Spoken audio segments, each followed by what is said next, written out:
नमस्कार दोस्तों, मेरे YouTube चैनल मानसी स्टोरी 2.0 में आपका स्वागत है। आज मैं आपको एक ऐसी बेटी की कहानी सुनाने वाली हूँ जो हमेशा सबकी नफ़रत की शिकार होती थी, लेकिन फिर भी उसने अपना नाम रोशन किया। जानिए इस कहानी में। तो दोस्तों, मेरे चैनल को लाइक सब्सक्राइब करें जिससे मेरी आने वाली वीडियो आपको मिलती रहें। तो चलिए दोस्तों, कहानी शुरू करते हैं। वैसे इस दुनिया में लड़की होना ही काफ़ी कठिन बना देता है, और जब आप दिखने में अच्छे ना हों, पढ़ाई लिखाई में भी अच्छे ना हों, तब सोचिए कठिनाई का लेवल क्या होता होगा। प्रियंका बचपन से ही पढ़ाई लिखाई में कमज़ोर थी। उसका रंग सांवला था, नाक नक्शा भी बाकी लड़कियों की तुलना में इतना खास नहीं था। ऊपर से भगवान ने दांतों की बनावट भी टेढ़ी मेढ़ी दी थी। जब प्रियंका छोटी थी तो बचपन में स्कूल के बच्चे चिढ़ाते थे। बड़ी हुई तो गली मोहल्ले के लोग उसे देखकर मुंह फेर लिया करते थे। कोई भी उसका दोस्त बनने के लिए तैयार नहीं था। उसके रिश्तेदार भी उसे बिल्कुल पसंद नहीं करते थे। बस एक उसकी माँ ही थी जिसे उसके सूरत या लुक से कोई फ़र्क नहीं पड़ता था। माँ प्रियंका से और प्रियंका माँ से बहुत प्यार करते थे। दुनिया भर की आलोचनाओं को सहने की शक्ति थी उसकी माँ।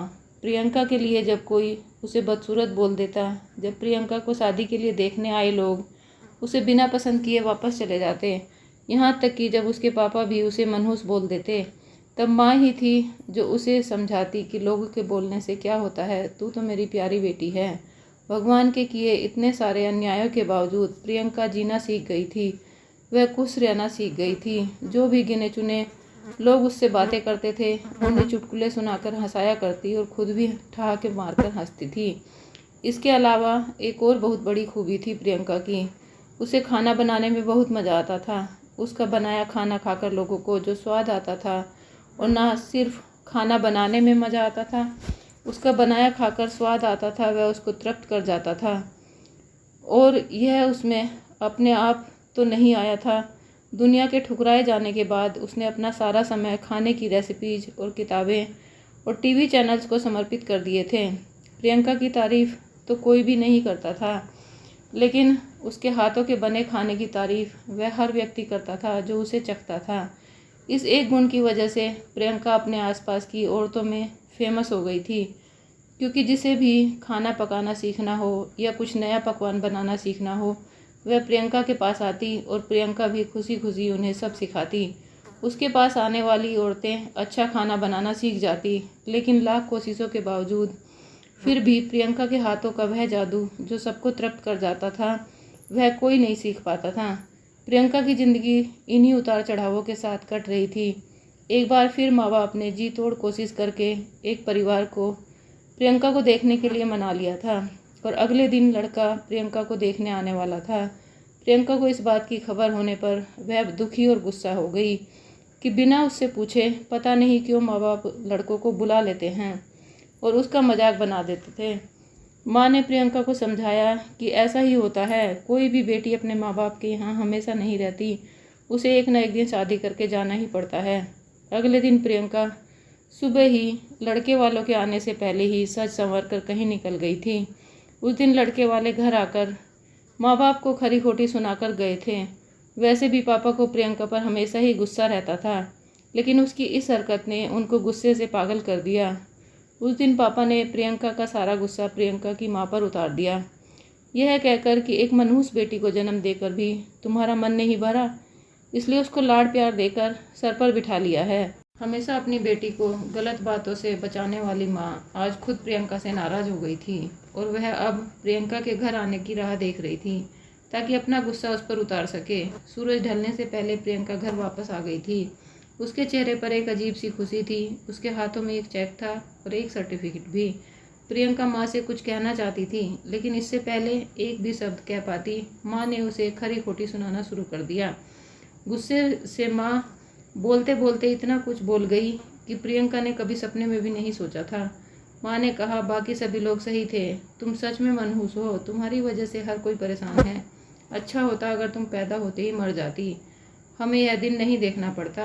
गुस्से में बड़बड़ाती सब्जियां काट रही माँ ने एक बार भी प्रियंका की तरफ नहीं देखा था।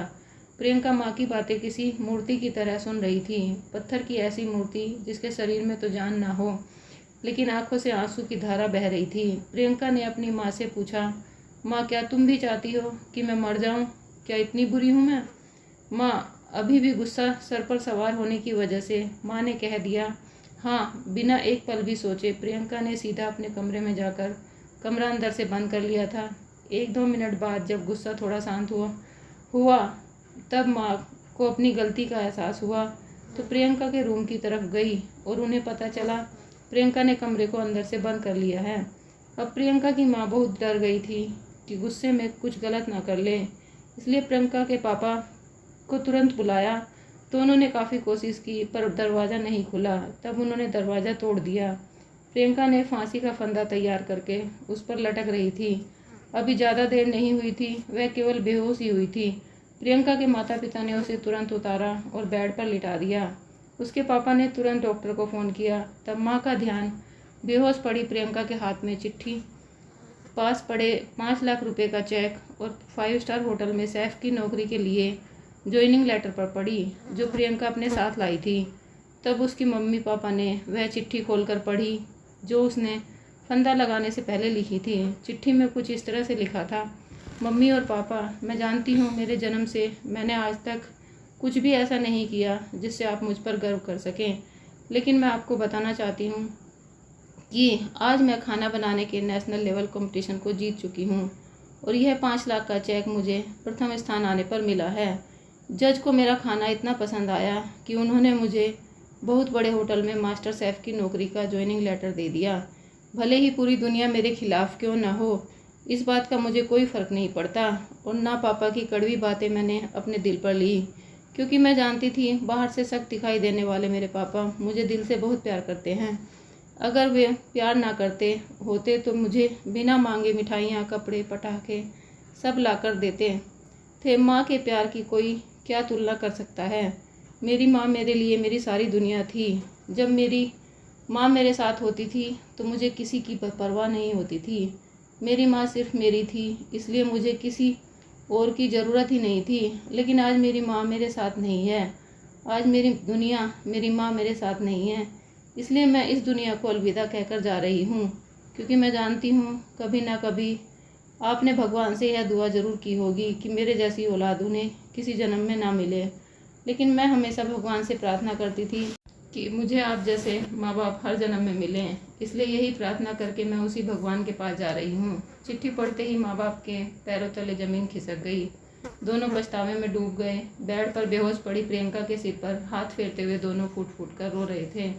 दोस्तों, सुंदरता ही सब कुछ नहीं होती, इंसान के गुण और व्यवहार सब कुछ हैं। भगवान कुछ ना कुछ गुण सभी को देते हैं। दोस्तों, कहानी कैसी लगी कमेंट में बताएं। मेरे चैनल को लाइक सब्सक्राइब करें। धन्यवाद।